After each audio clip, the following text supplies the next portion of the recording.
भारतीय जनता पार्टीने 33% आरक्षण देऊन आम्हाला हे दाखवून दिलं आहे की हे भारतीय जनता पार्टी हा पुरुष आणि महिलांचं अंतर भेदभाव ना करणारी आहे। तर तुम्ही काळजी करण्याचं काही कारण नाही। एक महिला म्हणून मी तुमच्या सोबत चट्टानसारखी या कॉर्पोरेशन मध्ये उभी राहील आणि जे चिन्हावर उभे राहिला त्याच्या इमानदारीने काम प्रत्येक कार्यकर्ता करण एवढी जबाबदारी मी नक्की तुमच्या वतीने हे घेऊन या कॉर्पोरेशन मध्ये आणि एक झेंडा कॉर्पोरेशन, जिल्हा परिषद, पंचायत समिती, माझा भगवा आणि माझा कमळ फक्त झेंडा लागला पाहिजे।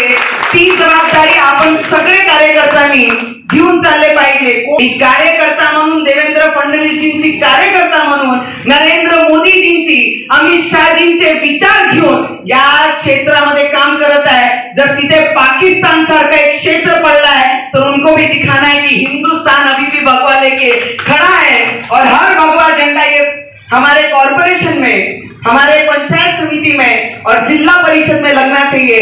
जेव्हा 8 पैकी 7 आमदार आपण आपले निवडून आणू शकतो तर आता कार्यकर्त्यांना सुद्धा मेजॉरिटी वन साइड निवडून आणण्याची जबाबदारी आम्ही सगळे नेते घेऊ आणि इमानदारीने तुमचे काम करू।